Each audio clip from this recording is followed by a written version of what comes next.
আজকের বিরাট খবর, আজকের গুরুত্বপূর্ণ খবর। পশ্চিমবঙ্গ বিধানসভা বাজেট অধিবেশন শুরু। আজ থেকে পশ্চিমবঙ্গ বিধানসভায় নতুন অধিবেশন শুরু হচ্ছে। নতুন সরকারের এটি প্রথম বাজেট অধিবেশন। আগামী 22শে জুন রাজ্যের বাজেট পেশ করা হবে।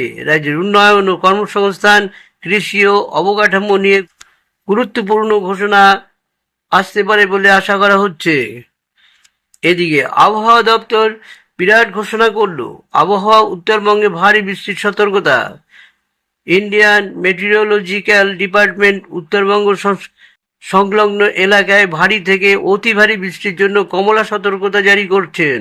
আগামী কয়েকদিনে বজ্র বিদ্যুৎ সহ বৃষ্টি হতে পারে। দক্ষিণবঙ্গে গরম ও আর্দ্রতা আবহাওয়া বজায় থাকবে। এদিকে কলকাতায় হকার উচ্ছেদ নিয়ে বিরাট সমস্যা। কলকাতায় বিভিন্ন রেল স্টেশন এলাকায় হকার উচ্ছেদকে কেন্দ্র করে রাজনৈতিক উত্তেজনা বেড়েছে। মমতা ব্যানার্জি প্রতিবাদ মিছিল অংশ নিয়েছেন। এদিকে ক্যালকাটা হাইকোর্ট 30শে জুন পর্যন্ত উচ্ছেদ প্রক্রিয়া স্থগিতাদেশ দিয়েছেন। এদিকে ভারতে সামরিকভাবে টেলিগ্রাম পরিষেবাকে নিষিদ্ধ করল।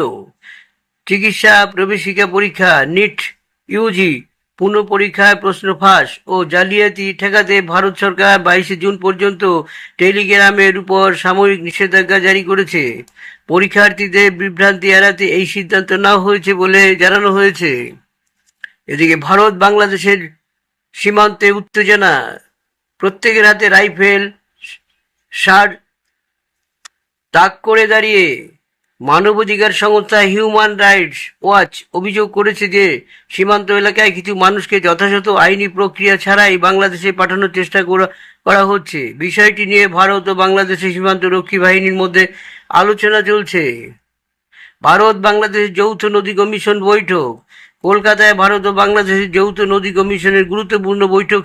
তিস্তা গঙ্গার পানির বন্টন সহ বিভিন্ন নদীর ব্যবস্থাপনা বিষয় নিয়ে আলোচনা হচ্ছে। এদিকে খেলার খবর, ভারত মহিলা দল আইসিসি মহিলা টি-20 বিশ্বকাপে নেদারল্যান্ডকে 95 রানে হারিয়ে দুর্দান্ত জয় পেয়েছেন। অধিনায়ক স্মৃতি বন্দনা দুর্দান্ত ব্যাটিং করেন আর বল হাতে উজ্জ্বল ছিলেন শ্রীচারণী। এই জয়ের ফলে ভারতের সেমিফাইনালে ওঠার সম্ভাবনা আরও জোরালো হয়েছে। ভারতের বিপক্ষে 3 ম্যাচের ওয়ানডে সিরিজে আফগানিস্তানের বিরুদ্ধে দ্বিতীয় ম্যাচে ভারত 170 রানে বড় জয় পেয়েছেন। শুভমন গিল ও ঈশান কিষান 100 রান করে দলের জয়ের বড় ভূমিকা নেন। শ্রীলঙ্কায় ত্রিদেশীয় এ সিরিজে ভারত এ দল আফগানিস্তান এ দলকে 101 রানে হারিয়েছে। তার তরুণ ক্রিকেটার বৈভব সূর্যবংশী ব্যাট ও ফিল্ডিং দুই ক্ষেত্রেই নজর কেড়েছেন। এদিকে আজকে 2026 ফিফা ওয়ার্ল্ড কাপ ইংল্যান্ড ক্রোয়েশিয়াকে 4-2 গোলে হারিয়ে দুর্দান্ত সূচনা করেছে। হ্যারি কেন জোড়া গোল করেন এবং জুড বেলিংহ্যাম অসাধারণ পারফরমেন্স দেখান। ক্রিস্টিয়ানো রোনালদো বিশ্বকাপ ইতিহাসের সবচেয়ে বয়স্ক আউটফিল্ড খেলোয়াড় হিসেবে নতুন রেকর্ড গড়েছেন। তবে পর্তুগাল তাদের প্রথম ম্যাচে DR কঙ্গোর বিরুদ্ধে 1-1 গোলে ড্র করেছেন। আজ বিশ্বকাপে ইংল্যান্ড, ক্রোয়েশিয়া, ঘানা, পানামা সহ একাধিক গুরুত্বপূর্ণ ম্যাচ অনুষ্ঠিত হতে চলছে।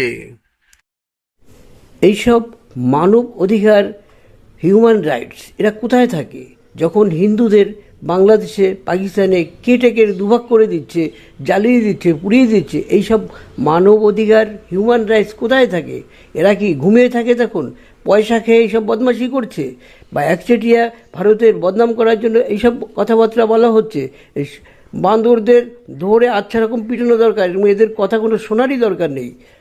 নিশ্চয়ই যারা এই ভিডিওটি দেখছেন কমেন্টস করবেন, শেয়ার করবেন। এগুলো মানুষের জানার দরকার, বিশেষ করে হিন্দুদের এগুলো জানা দরকার আছে। হিন্দুরা এখনও ঘুমিয়ে আছে অনেক।